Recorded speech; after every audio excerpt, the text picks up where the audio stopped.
Gloria Williams. In July 1998, Gloria Williams entered University Medical Center in Jacksonville, Florida, dressed as a nurse. She walked into the room of 16-year-old Janiya Mobley, who had just given birth to her daughter Kamaya. Williams told the young mother she needed to take the baby for routine medical tests, but instead she carried the infant out of the hospital and disappeared.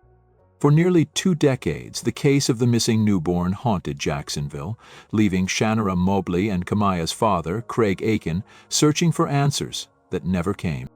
Gloria Williams had suffered a miscarriage just weeks before the abduction, and rather than reveal the truth to her boyfriend and family, she staged the kidnapping and raised Kamaya in South Carolina under the name Alexis Manigault. To everyone around her, including Kamaya, she appeared to be the child's biological mother, and Kamaya grew up believing she had a normal life, never suspecting she had been taken from her real parents. In January 2017, the secret finally unraveled. Acting on a tip, investigators discovered inconsistencies in Kamaya's identification documents. DNA testing confirmed her true identity. She was the baby stolen from the Jacksonville hospital in 1998. Gloria Williams was arrested in Walterboro, South Carolina, and extradited to Duval County to face charges of kidnapping and interference with custody. In February 2018, Williams pleaded guilty to both charges, and during the sentencing hearing in May 2018, Kamaya herself pleaded with the court for mercy, calling Williams the only mother she had ever known. But prosecutors stressed the lifelong pain inflicted on Janiya and Craig, who missed their daughter's childhood and milestones. Gloria Williams was sentenced to 18 years in prison. Jennifer Mee. Jennifer Mee first gained national attention as a teenager in St. Petersburg, Florida, when she suffered from uncontrollable hiccups that lasted for weeks and earned her the nickname the Hiccup Girl. But her name became linked to a deadly crime on the night of October 23, 2010, when she lured 22-year-old Shannon Griffin to a St. Petersburg home under the pretense of meeting up. Prosecutors said it was a setup for robbery involving Mee and 2 accomplices, Laron Rayford and Lamont Newton, who ambushed Griffin when he arrived and shot him several times during the attempted robbery. He died at the scene. Mee was arrested the next day and charged with first-degree murder under Florida's felony murder law, which holds all participants in a violent felony responsible if a death occurs. During her trial, jurors heard a recorded jailhouse phone call where Mee admitted to arranging the meeting that led to Griffin's death. Prosecutors argued that even though she did not pull the trigger, her role in the plan made her equally guilty. On September 20, 2013, after a week-long trial in Pinellas County, a jury convicted Jennifer Mee of first-degree murder. The judge sentenced her to life in prison without the possibility of parole, her earlier fame permanently overshadowed by her role in the murder of Shannon Griffin. Doris D.D. Moore. Abraham Shakespeare's life changed in November 2006 when he won a $30 million Florida Lotto jackpot. The Lakeland laborer, who had been struggling financially, suddenly became a multimillionaire. But along with wealth came constant pressure as people around him asked for money. Into this vulnerable situation stepped Doris D.D. Moore, a woman who claimed she wanted to help him write a book and protect his fortune. Moore quickly gained access to Shakespeare's assets, persuading him to sign over control of his winnings. Instead of safeguarding his money, she used it for herself, buying cars, a home, and living lavishly. By April 2009, Shakespeare vanished from sight. When family and friends asked about his whereabouts, Moore insisted he was simply avoiding people who wanted money. She even sent text messages from his phone to create the illusion that he was still alive. In January 2010, detectives uncovered the grim truth. Acting on leads, they searched property in Plant City connected to Moore and discovered Shakespeare's body buried under a concrete slab. He had been shot twice in the chest.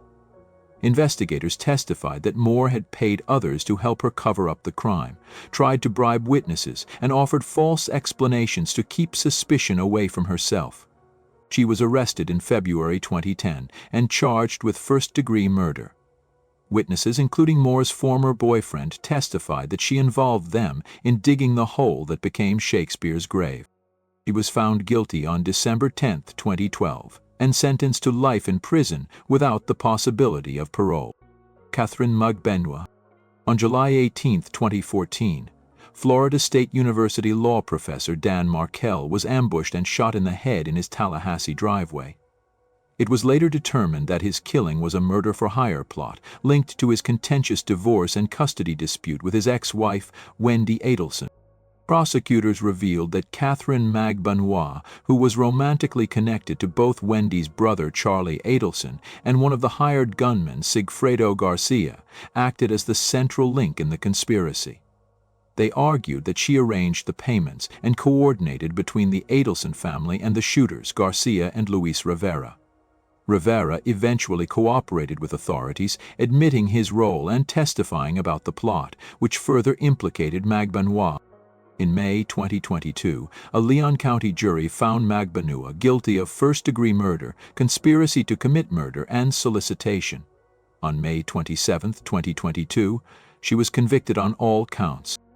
She was sentenced in July 2022 to life in prison without the possibility of parole for the murder charge, plus 2 consecutive 30-year prison terms for conspiracy and solicitation. The case continued to develop as Charlie Adelson himself was later convicted in November 2023 of first-degree murder, conspiracy, and solicitation.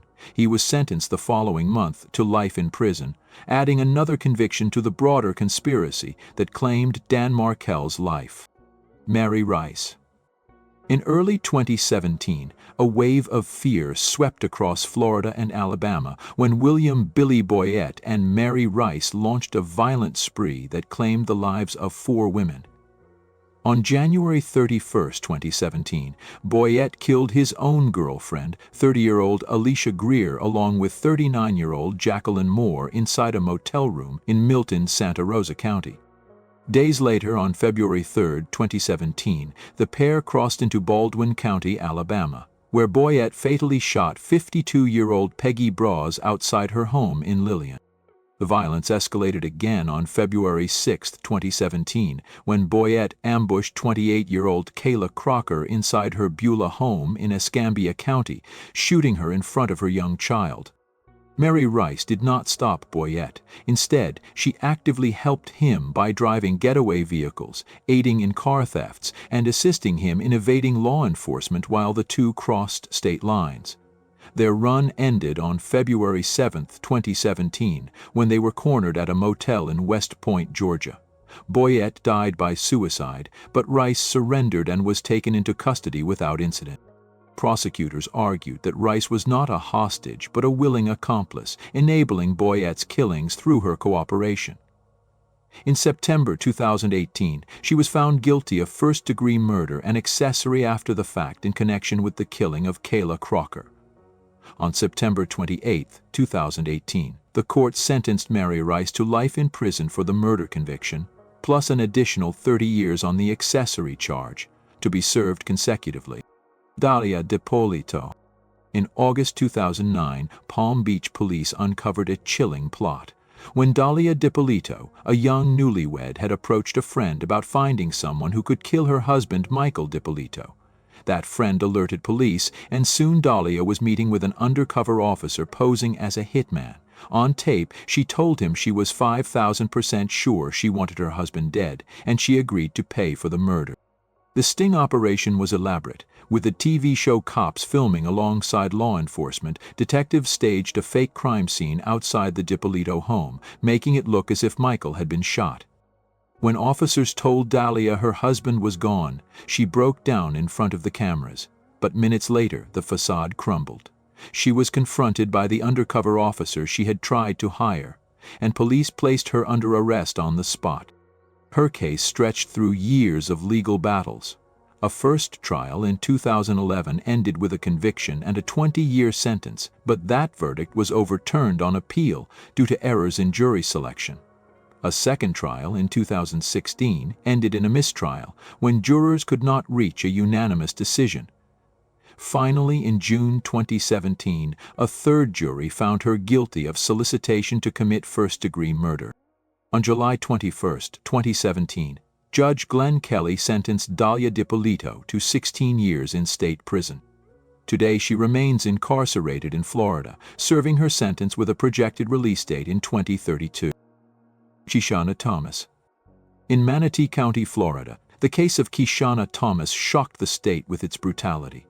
The mother of 5 had long been under scrutiny from Child Protection Services, but it was her 11-year-old daughter Janiya who paid the ultimate price. In 2015, after relatives raised alarms that Janiya was missing, Thomas gave investigators conflicting explanations about her daughter's whereabouts. The search ended in horror that October when police discovered a padlocked freezer in a Bradenton home linked to Thomas. Inside, they found Janiya's decomposed body, which a grand jury later described the girl as having been tortured before her death, citing starvation, abuse, and neglect. The discovery led to Thomas's arrest on multiple charges, including second-degree murder, aggravated child abuse, and abuse of a dead body. Prosecutors revealed that she had hidden Janiya's body for months, even as relatives pressed for answers. In August 2017, Janiya Thomas stood before a Manatee County judge and pleaded no contest. She was sentenced to 65 years in prison, a punishment that covered the second-degree murder charge and related offenses. Amelia Carr. In February 2009, Heather Strong, a 26-year-old mother of 2, vanished from Marion County, Florida. Investigators later discovered she had been lured to a trailer in Citra by her ex-boyfriend Joshua Fulgham and his fiancée Amelia Lily Carr, and inside that trailer, Heather Strong was restrained with duct tape and suffocated. Her body was buried in a shallow grave on the property. Detectives quickly grew suspicious when Fulgham and Carr gave conflicting statements. Carr eventually gave a taped confession admitting her involvement, which became a key piece of evidence. She was indicted on charges of first-degree murder and kidnapping and found guilty on both counts in December 2010. In 2011, she was sentenced to death, becoming one of the youngest women on Florida's death row. After a lengthy appeals process, her death sentence was overturned, and on May 19, 2017, Carr was formally resentenced to life in prison without the possibility of parole. Tiffany Ann Cole. In July 2005, 61-year-old Reggie and Carol Sumner, a couple who had retired to Jacksonville, Florida, became the victims of a crime that remains one of the most disturbing in the state's history.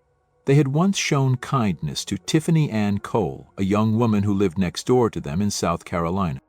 Cole borrowed money from the Sumners and maintained a relationship of trust with them, but at age 23, alongside her boyfriend Michael James Jackson and friends Alan Wade and Bruce Nixon, she betrayed that trust in the most brutal way.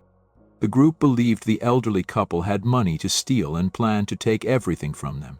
On July 8, 2005, they tricked the Sumners into their car under false pretenses. The couple was bound with duct tape, their jewelry taken, and their bank cards stolen. The 4 conspirators drove them across the state line to a remote area in Georgia, where a shallow grave had already been dug. Despite Carol and Reggie's pleas, they were buried alive. An autopsy later confirmed that the cause of death was mechanical asphyxiation due to being buried alive. Investigators quickly traced suspicious withdrawals from the Sumners' accounts, and within days, police identified Cole and her accomplices. They were arrested in South Carolina and extradited to Florida. At trial in Duval County, prosecutors presented evidence showing Cole rented hotel rooms, provided her car, and was directly involved in the kidnapping, robbery, and murders. In 2007, a jury convicted Tiffany Cole of 2 counts of first-degree murder, 2 counts of kidnapping and robbery. On March 6, 2008, she was formally sentenced to death, becoming one of the few women on Florida's death row. In August 2023, the death sentence was overturned, and she was resentenced to life without the possibility of parole. Tina LaZonia Brown. Tina Brown was convicted of the first-degree, premeditated murder of 19-year-old Audriana Redon Zimmerman, a neighbor in Escambia County, Florida.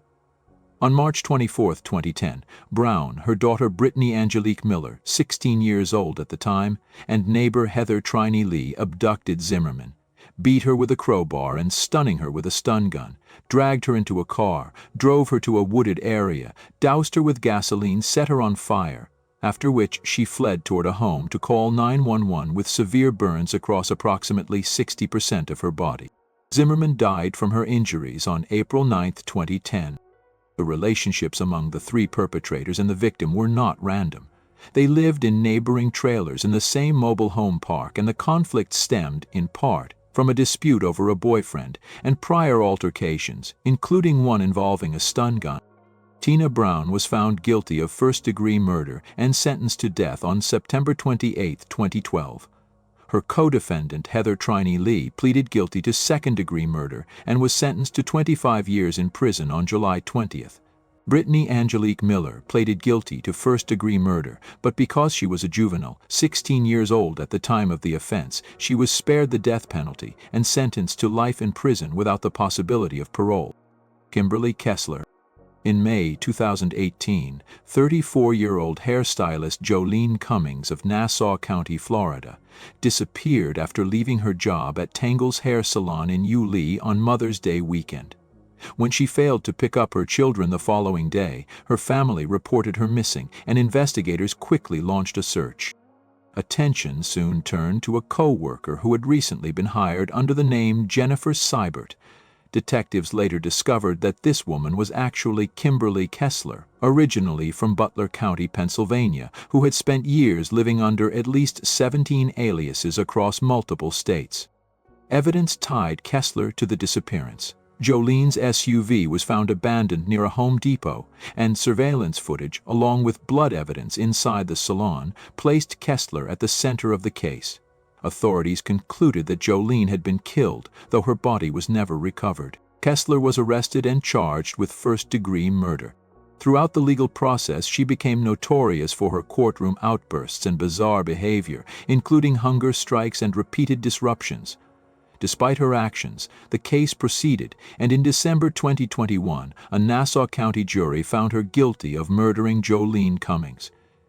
On January 27, 2022, Judge James Daniels sentenced Kimberly Kesler to life in prison without the possibility of parole.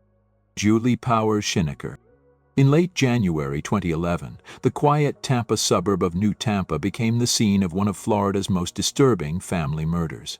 Julie Powers Schinecker, a former Army linguist and wife of Colonel Parker Schinecker, had been battling severe depression and other mental health issues, but what unfolded inside her home went far beyond a breakdown.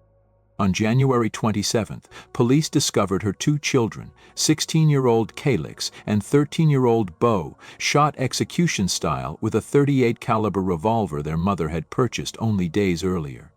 Investigators later revealed that Julie had meticulously documented her struggles in a private journal. In those writings, she described her frustrations with her children, repeatedly calling them mouthy and saying she needed to punish them. She wrote about buying the gun, and prosecutors argued that her entries showed clear premeditation. On the morning of the killings, she first shot Calyx in the face inside their home after a heated argument. She then drove Beau to soccer practice, pulled the car over, and shot him in the head in what prosecutors described as an execution-style killing.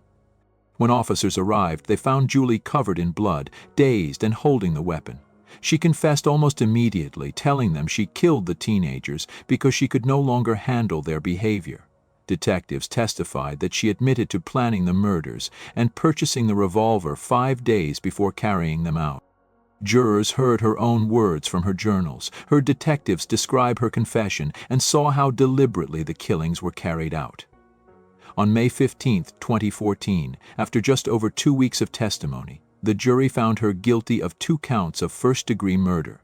The judge sentenced her to 2 consecutive life terms without the possibility of parole. Sheila O'Leary. The Cape Coral mother was indicted on December 18, 2019, after the death of her 18-month-old son Ezra on September 27, 2019. Prosecutors revealed that the toddler weighed only 17 pounds at the time of his death, showing severe signs of malnutrition and neglect. The Lee County State Attorney's Office announced that O'Leary was found guilty of first-degree murder, aggravated child abuse, aggravated manslaughter of a child, child neglect, and child abuse. On June 28, 2022, a Lee County jury convicted O'Leary on all counts. Following multiple sentencing delays, Judge Bruce Kyle sentenced her on August 29 to life in prison, plus 65 years for the starvation death of Ezra. Local news reports confirmed that O'Leary's partner Ryan Patrick O'Leary faced separate charges in connection with the same crimes. Ashley MacArthur. In September 2017, private investigator and former police officer Taylor Wright vanished after spending time with her friend Ashley MacArthur in Escambia County, Florida. Wright had entrusted MacArthur with approximately $34,000, money she had withdrawn during a difficult divorce. Prosecutors later revealed that MacArthur quickly spent much of the money on personal expenses. Taylor Wright's body was discovered weeks later on a remote farm property linked to MacArthur's family.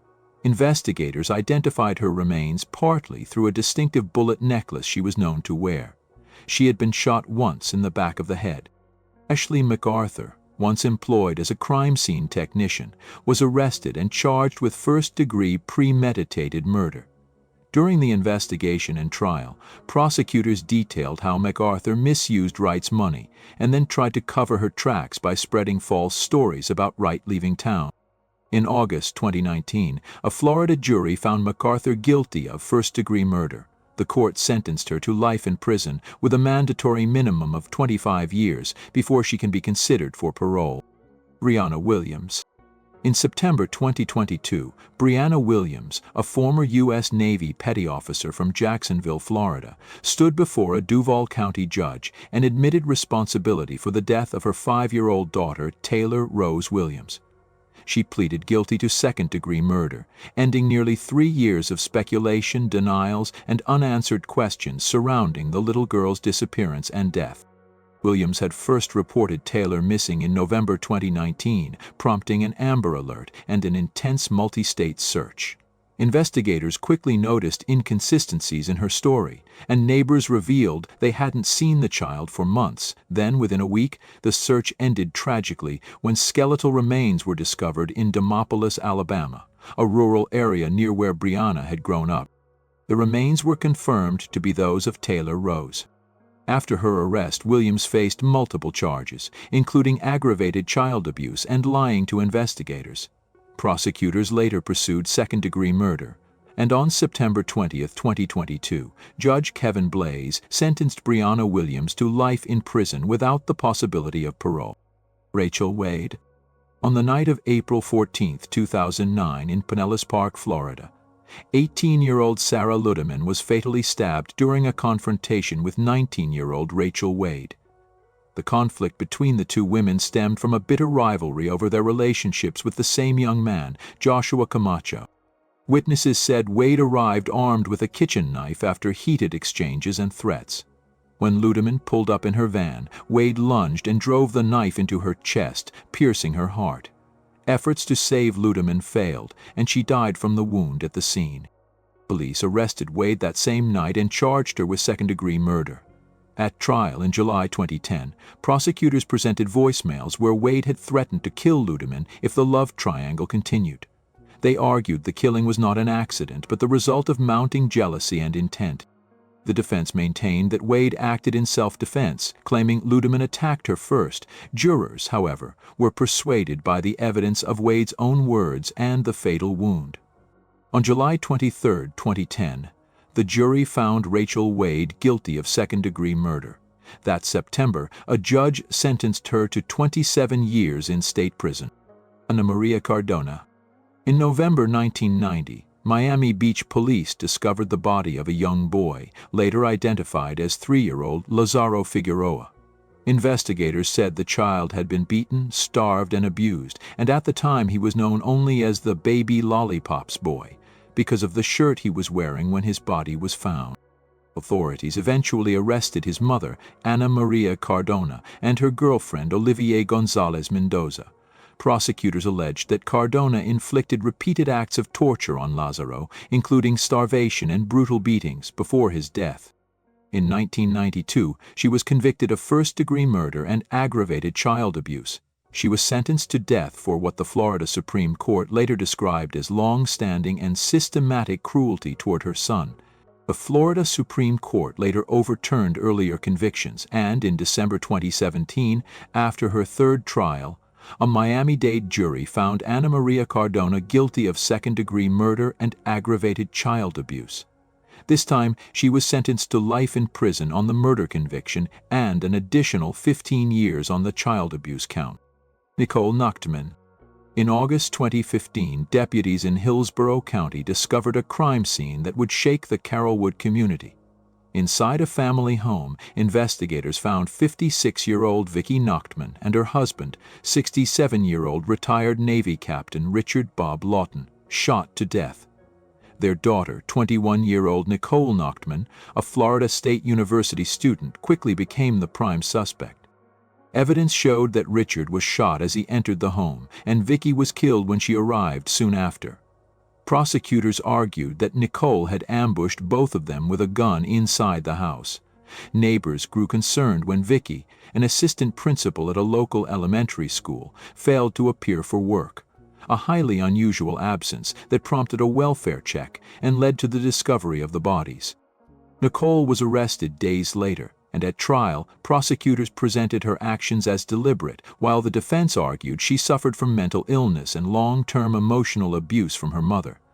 After days of testimony and more than 12 hours of jury deliberation, she was found guilty of 2 counts of first-degree murder. On November 22, 2019, a Hillsborough County judge sentenced Nicole Nachtman to 2 consecutive life sentences without the possibility of parole. Amanda E. Lewis. On August 8, 2007, 7-year-old Adriana Elaine Hutto was found unresponsive in the backyard pool of her family's home in Esto, Florida. Her mother, 26-year-old Amanda Lewis, called 911 and claimed she had briefly stepped away before returning to discover her daughter floating face down.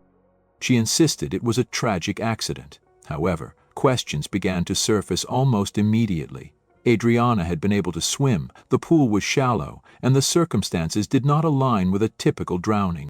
The investigation shifted dramatically when Amanda's 6-year-old son, AJ, told authorities that he had witnessed the incident.